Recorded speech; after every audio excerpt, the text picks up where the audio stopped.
Back to Ill Blurmatic. What is going on, guys? Today I want to talk to you guys about something that it's a little surprising, but we're going to talk about why the Buzz Lightyear film didn't do well. Honestly, I can definitely say the first reason, lack of promoting it. Like, holy crap! Like, I didn't like when I saw like Buzz Lightyear, I didn't see many ads, like commercials on this movie. And I was amazed. I was like, wait a minute. The film's coming out and I don't see any like really commercials on the actual film.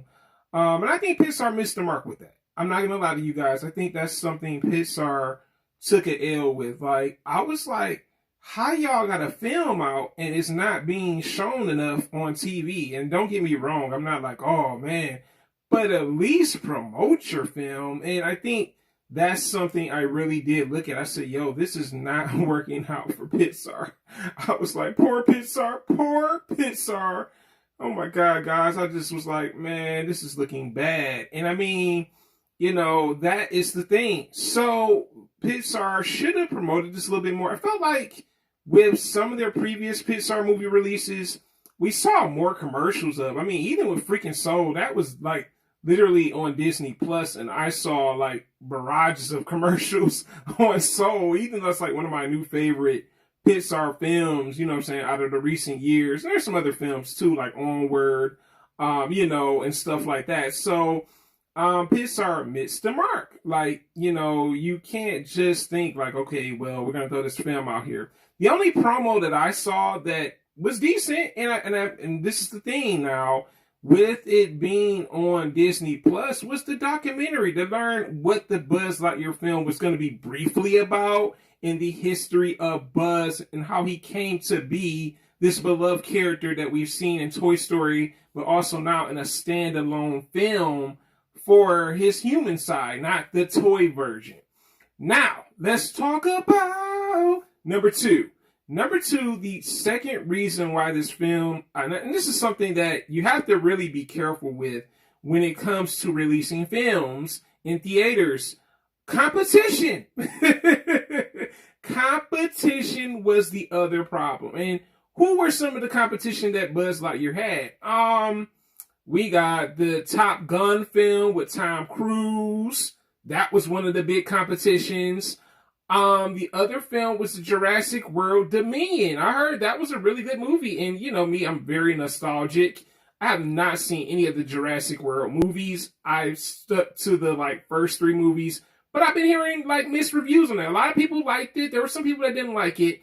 And I think, sometimes when you release movies, and also Doctor Strange, how can I forget about Doctor Strange too? When you have these big blockbuster movies that are literally out right now, and you're like, yo, we want to put out Buzz Lightyear. I think Pixar didn't think this through good enough. I said, man, y'all didn't realize that the competition is out there. I mean, but for Buzz Lightyear, I mean, come on, Jurassic Park, did extremely well. Top Gun is doing extremely well. And it seems like with Buzz Lightyear, it did achieve its success at 50 million. Now it's at 155 million.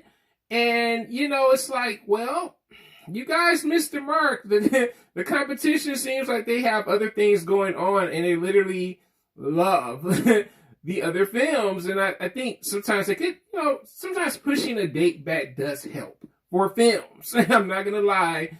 But I think it didn't really help this film, with it releasing around some of these bigger movies that is coming out, so, maybe pushing it back could have saved it.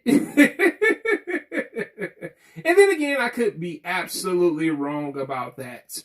So let's talk about the other issue, why this film didn't do well. Now, number three. So number three reason, and this is something that it took me a while, but it grew on me.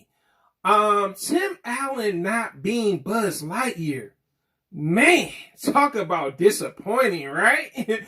So, we had to adjust for all the people that grew up on Toy Story and, us being so used to Tim Allen. voicing Buzz, it was kind of hard. I'm not gonna lie. I'm not gonna sit here and just be like, oh yeah, I was down for Chris Evans as Buzz Lightyear.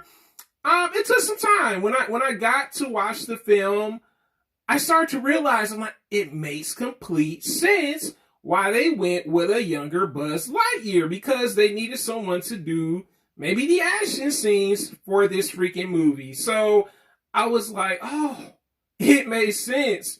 But it took me some time because I have a bias. And my bias was, I'm like, yo, why y'all didn't bring my man Tim Allen back? And other people said the same thing. They said, and I think that was what their heart was broken. Like, oh my God, we're not getting Tim Allen. And I can understand that because you're so used to seeing him in the other Pixar projects from Toy Story 1 to freaking Toy Story 4. So you're thinking like, when I go see this movie, we're going to see Tim Allen voice him. And also, by the way, the director wanted someone different. And that's okay. Different works. But it's still, I think people were kind of aiming like, yo, man, they out here saying we're going to get another Buzz. And they weren't feeling it. And that's understandable because we've grown to understand that this is our Buzz Lightyear. We haven't we haven't acknowledged Chris Evans yet. And I think Chris Evans, as I watched the film, because I enjoyed the film, I think it took time for me to understand, like, okay, I understand they went with a different direction. They were looking for a younger audience for this film, and I am totally fine with that. I'm not, like, trying to fight it like, man, why this happened? Blah, blah, blah, So that's the other thing. The other reason why this film, let's talk about it. Number 4, maybe 5, countries banning this film. So let's talk about that too, because this is something that there's a little controversy with Buzz Lightyear. And let's not say that controversy doesn't sell, because sometimes it does, okay? Let's be frankly honest about this. So, the other reason with this film, and, certain countries banned the film for releasing. Like, let's be honest, some countries weren't feeling the same-sex scene, kiss scene, okay? And they have the right to say, you know what, we don't want to show this. That, that's their countries. That's their I guess you could say, freedom of speech, or just them saying, no, we don't want to promote this film here. We're not selling this film here. And the countries that banned this film, pretty much Saudi Arabia, I'm pretty sure some other Middle Eastern countries, due to the same-sex kiss. Also, China. I'm pretty sure China did too. Like, China, like, they did that with Doctor Strange. So I wouldn't be surprised if they're like the next people, like, you know what, we're banning this too, right? So, with the film not being able to be a global thing, certain countries banned it, and that's, at the end of the day, that's their choice to ban it. And, that might have also killed it in the box office, was because other countries weren't trying to see this movie. They're like, oh, no, we not sharing that scene at all.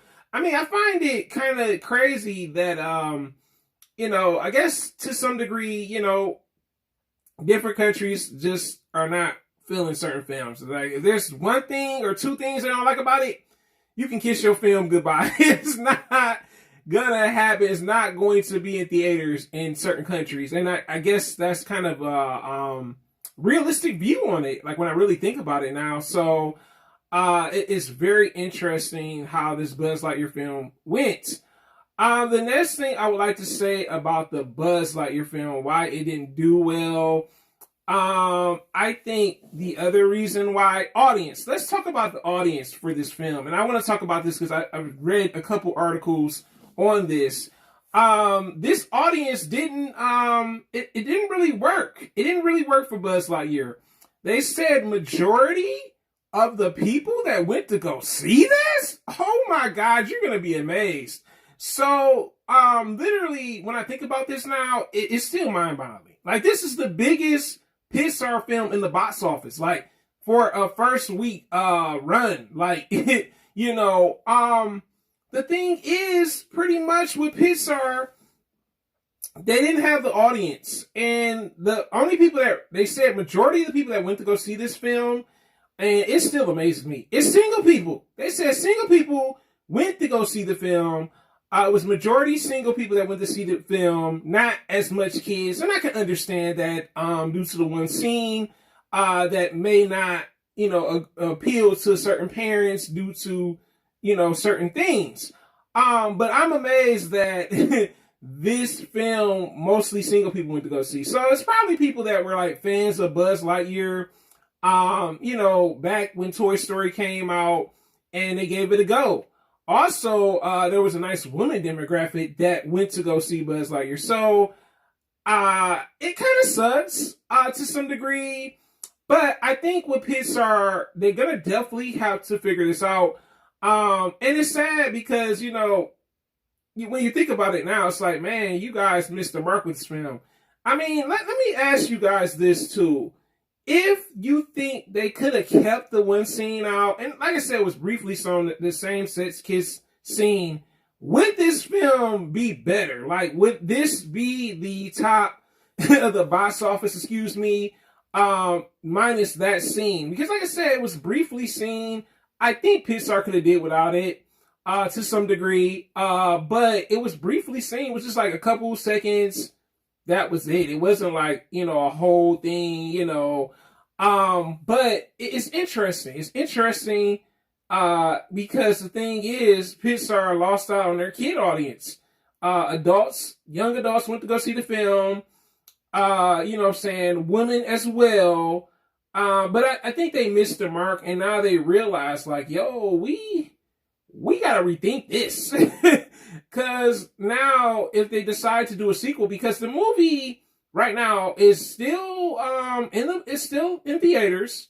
It has reached 155 million in the box office. The way they ended the movie, and I don't want to spoil it for anyone, but I'm gonna admit it. I'm gonna be honest. This is one spoiler. The way it ended, they pretty much confirmed that we're probably going to get a sequel to Buzz Lightyear, which I'm all for. You know what I'm saying? I enjoyed the movie. Was it the best Pixar movie I ever saw? No, but it was good for what it was. And I think it's interesting now. You know what I'm saying? Because I'm like, yo, y'all kind of gearing it up for that. And I think Pixar is going to have to go and have a meeting and realize, like, yo, we got to figure out what we're going to do for this second film. Like, you know, and now let me just give you a brief, some history.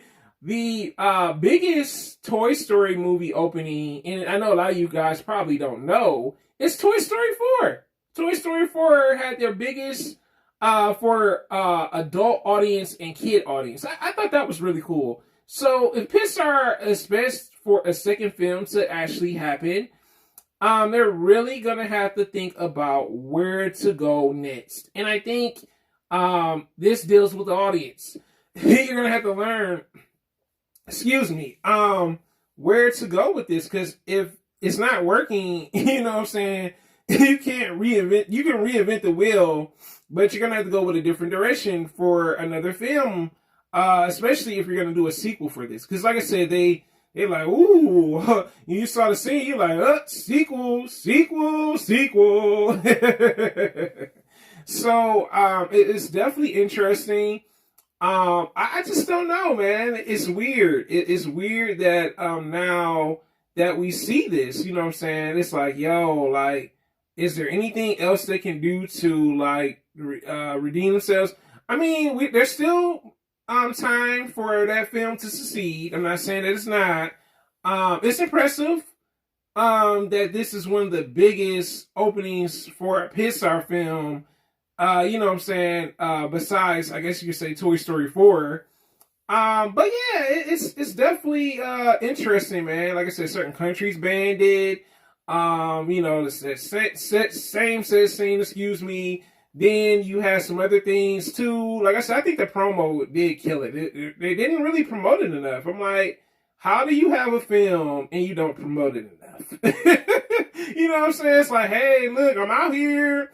Then you got, the competition. Like, you got Jurassic World, Dominion. You got Top Gun. You got Doctor Strange 2, which is almost at the $1 billion point. And we are just like, yo, like, did y'all really think this through, Pixar? Like, you know what I'm saying? So it's unfortunate that the movie is not doing as well as it should. But it finally reached past the mark that it was supposed to do. So Pixar's I guess you could say prediction for the film, like success wise, it was supposed to have did 80 million, and also it was supposed to have done 70 million. So they had like the 70 million, 80 million, and now it's at a total of 155 million. So I think they, it eventually worked out for them. But like I said, with them not having a kid audience, Pixar's really gonna have to figure out for these next couple projects, like, yo, like, do y'all still got the juice or no?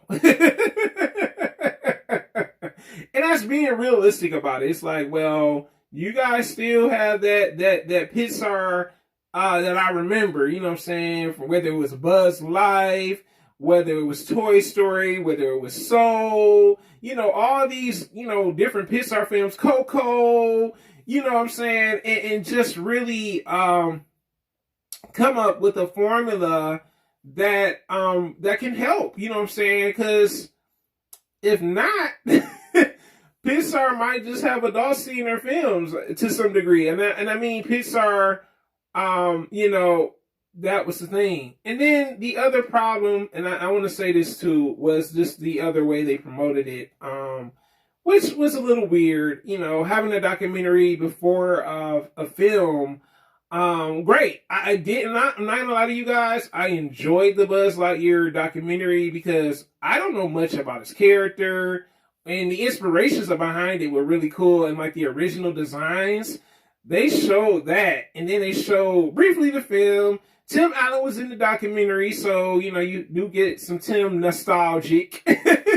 Even Chris Evans was in it. It was briefly. I wish they would have showed more of, like, Chris Evans in the documentary, because I'm like, well, if he's the new Buzz, could we see, like, a little bit more of him in it? They didn't go that way. But I also did learn that, too, with this documentary, Pixar almost went a different direction for their films, and I am so glad. I can honestly say I am so glad that they didn't go the direction Disney went with their films, because Pixar, you know what I'm saying, they stuck out, you know what I'm saying, and it worked, you know what I'm saying, because I have a love for Pixar films, okay? I have a love for Disney films, but I feel like if Pixar would have, like, copied Disney's way of making films, it would have never been the same. But this is your boy, Blurmatic, guys. I hope you guys enjoyed this live. I wanted to literally just talk about this film and just the issues of it, and also just kind of tell you, like, what's been going on with the film. This is a very informative live. This is something new that I decided to do because, like, I come across, like, trying something new out. So I hope you guys enjoyed the video. And if you do love the video, hit that subscribe button, hit the like, hit the comments, and you tell me which reason do you think killed the Buzz Lightyear film? Was it the same set scene, the banning in certain countries? Was it the lack of promotion? Because, like I said, honestly, the documentary was kind of like the teaser a little bit to, like, give you an idea what the film was going to be about. Or do you think it was because of the audience? So you tell me in the comments, which one do you think was the most, I guess you could say, destructive, and also maybe the competition too. But have a wonderful Wednesday, guys, and I will be back with another video tomorrow, guys. I promise. The video I originally had, it didn't work out. So take care, guys, and I am out.